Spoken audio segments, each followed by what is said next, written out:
What is going on YouTube? BurtCat8 here. I am going to go over a few things. Just some card things that have come to mind, and especially today with one of the cards I'm showing, and how I go about things. And I guess it's just how to play the game. I guess it's just guidelines of how I deal with stuff. But other things going on. I got an announcement, quick announcement. Yeah, let's get into it. The announcement is really up front and forward. It's 2018 Spectra is coming out actually next month, in about 2 or 3 weeks. I think like around 3 weeks. There's 15 cards coming out for my set. Now we've added Nate back with Nate Burns. I don't know if you know Grand Slam Collectibles, but that he has added back to doing the set with me and Luke, so we're up to 3 again. 3 solids. It's good to have another set of eyes. He was always helping us out find stuff, but now he's in it too, so it's that much more fun when you got another person. It's some solid company. Love it. Couldn't be more happy about that. And congrats to Nate. He's probably not watching this, but I know him since before he got his card shop, and his stuff is taken off. So congrats, Nate, on all that. Glad to have you back. It is so much fun. Nice seeing you at Nats too. And of course, the guy's gonna have to be weed whacking like right next to my window. I don't know if you can hear it, but I can. Anyways, so Spectra Hall of Fame autos, 15 of them. I'll make an updated list. I'll post it all over social media and all groups like I always do, and it's really, really awesome because I got a lot of people looking out for me for that stuff. So if you see any, I'm gonna need at least 3, one for each of us. So any, we'll take them. So thank you for looking out for me on that. It always helps. They all look like these. Oh, they all look like that. So other things going on. This came to mind. I've been known to be the king of haggle. I've haggled down tens of dollars on stuff that I should have just said, yeah, that's it. But I never take like the first offer. Like, I kind of gauge where they are and how they want to get rid of the stuff. And it's easier to do it over social media because they can't see how bad I want it. They can't read me that way. And even though I got a pretty good poker face on what I like and what I want, so it's a little bit easier to like stick to your guns, and that's what I did with one of these cards this week, and that's why it came to mind.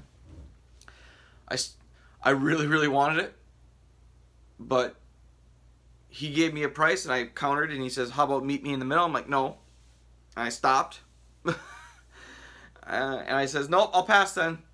Have fun." 10 minutes later, he comes back to me. He says, "Okay, I'll give it for your number." Sometimes you gotta stand your ground.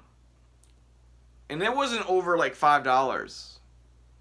It ended up saving me $25.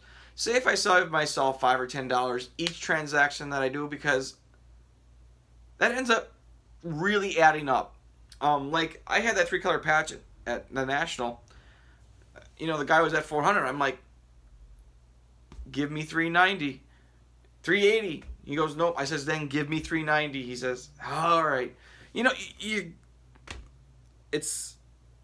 People say it's just $10 then.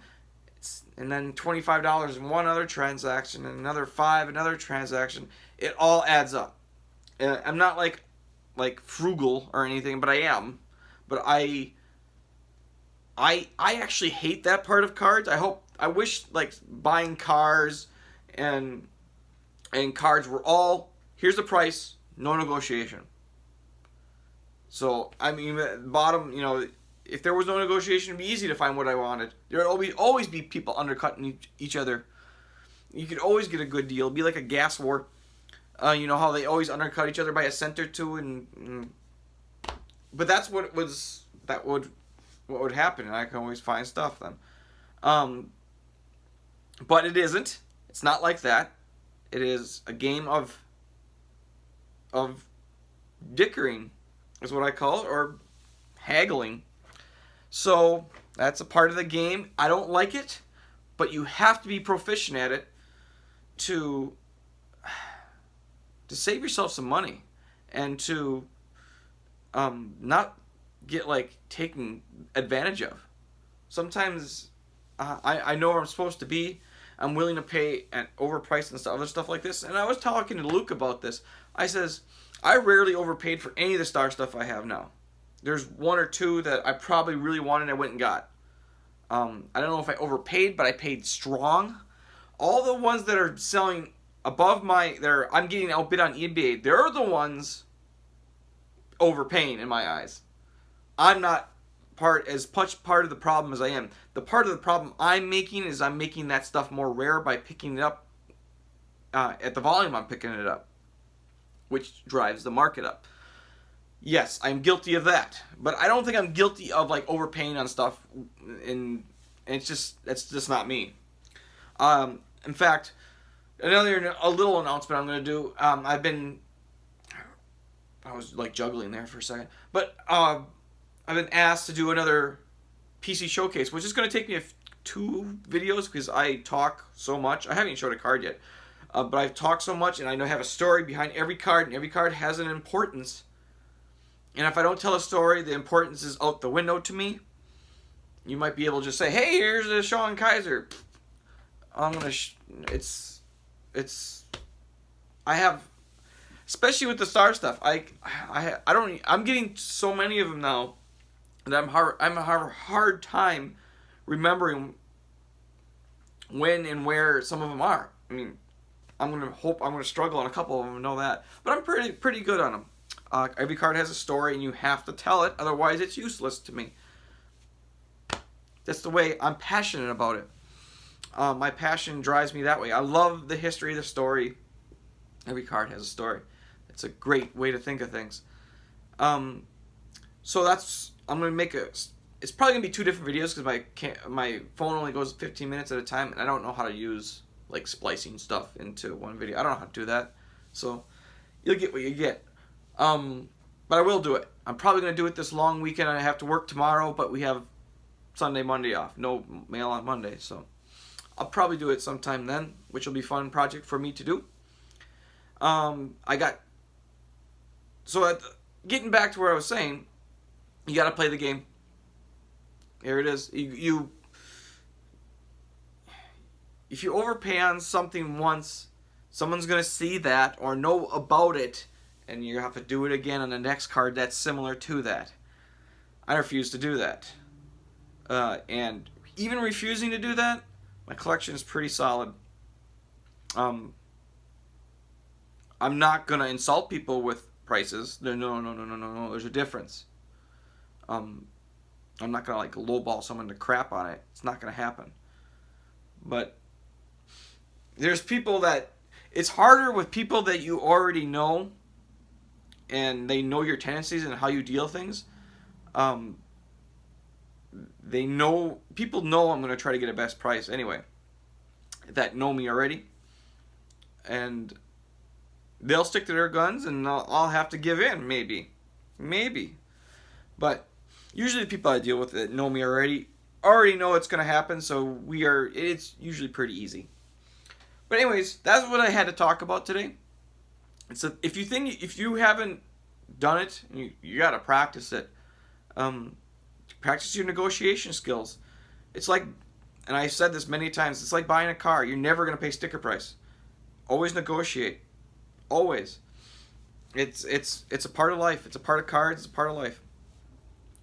That being said, 2 cards. Swear, but they're important. Not as this one as much, but I have the green and gold autos of this, and this is like the gold version out of 25, and I love these.